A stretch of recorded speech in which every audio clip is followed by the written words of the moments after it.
All right, welcome back to WWTA News. Thank you for joining us again. We have some awesome news to get into, but before we get into that awesome news, I'd like to know if I can get you to hit that like button, and also, if you could, share this video to your friends, family, and loved ones, and those who you think could definitely hear this information so they can make moves in their future. All right, with all that being said, let's just jump right into our articles for the day. We've got an article here that says OpenSea rolls out credit card payments for NFTs. That's right, you can use your credit card now for NFTs, non-fungible tokens. And why is this important? This is important because as they begin to turn major things like mortgages, deeds, titles into non-fungible tokens that will be on the blockchain, you will then be able to make payments for those things with your credit card for those NFTs that you will be purchasing and making payments on. So this is really opening up the door for a lot of more important things that will come out of the non-fungible token market. But let's continue with this article. It says the non-fungible token marketplace OpenSea has rolled out direct card payments on its platform through MoonPay, simplifying the process of acquiring an NFT for those who don't own crypto.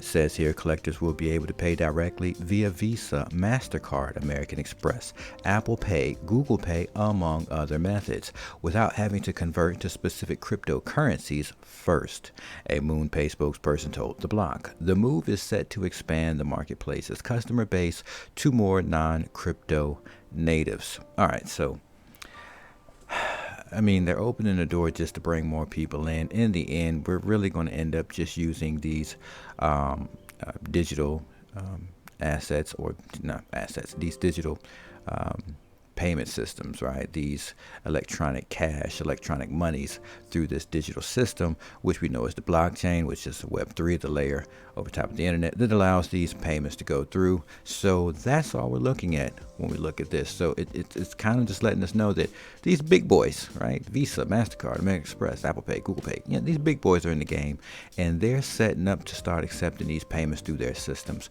for non-fungible tokens and these other cryptocurrency payments. Now, moving along to our next story. BNY Mellon to become primary custodian for Circle's USDC stablecoin reserves. All right, so yeah, that's pretty interesting. It says peer-to-peer payments processor Circle Internet Financial Today announced that it has chosen the Bank of New York Mellon Corporation, also known as BNY Mellon, to become a primary custodian for its USD coin, the USDC reserves. Right, so they're tied to a bank, and you got to remember all these transactions are electronic money, electronic cash. It's just currency. And so there's going to have to be a tracking system because a lot of money's flowing through Coinbase, and it's the major exchange for the United States. So as a United States citizen, you can expect to see things like this happen where you bring on major banks to help deal with these things. So yeah, expect that. It says in the press release, Circle CEO and co-founder Jeremy Allaire noted, as we continue to see exponential growth in the USDC, the opportunity to work with BNY Mellon is one way we build bridges between traditional financial services and emerging digital asset markets without sacrificing trust. Together, we will leverage our respective areas of expertise to innovate and build the financial ecosystem of the future, which is literally bringing the two of them together. They're paving the way. Look, crypto, digital currency, electronic money, electronic cash. Pick and choose which term you want to use, but tying it together with the bank, which we already knew was coming. It's been happening for a while, but it's only natural. It's the new money system, right? It has to happen. Let's continue to another article. It says proposed bill would require stablecoins to be backed by dollars, government securities. Huh. I wonder why. I wonder why they want those stable coins, right, backed by U.S. dollars. What are those, debt bonds? Yeah, back them with the debt bonds. Why? Because the Treasury holds the debt bonds? Yeah, and the Treasury needs to get their money back, obviously. So I wonder why they would do such a thing, right? But let's read the article. The Stablecoin Transparency Act would require stablecoins to be fully backed by a combination of U.S. dollars and government securities. That's right, that United States dollar that you have in your wallet. It's a government security. It's a bond. It's a debt bond. It's a bank bond. It's a treasury bond. It's just a bond that belongs to the government.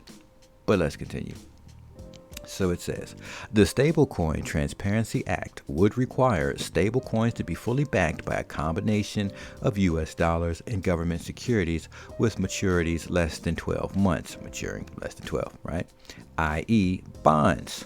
It would also legally compel issuers of stablecoins such as Circle with its United States dollar coin and Tether with its United States dollar token to regularly publish audited reports demonstrating their reserves, which we know USDT had a lot of problems with because they didn't want to furnish that information, proving that their stablecoin had actually been backed properly. And they're not just creating these coins out of thin air. It continues to say, from whether coins are securities or commodities to who is in charge of regulating them. Those in the cryptocurrency marketplace are navigating significant ambiguity, says Senator Haggerty, empathizing with customers eager to know their funds are safe. And so this goes back to the other article where we saw that banks now have the ability, if they can do what, 6 things they had to be able to do, mainly being able to protect and secure your money like the FDIC does, which the FDIC is wanting to get this information from exchanges so they can see that this money is being protected, because all of it's coming together in one system. You're seeing them all coming together. That's all we're looking at. So, look, I'm going to conclude with that, because to me, this is nothing but a bunch of adoption information. So if you still need to see that there's proof that adoption is happening, well, that's what these articles are literally showing you. So if you enjoyed the video, you can hit that like button. Don't forget to share this video with friends, family, and loved ones who you think could use this information to make moves with their future. Also, if you can subscribe if you already haven't, and don't forget to hit that bell for notification.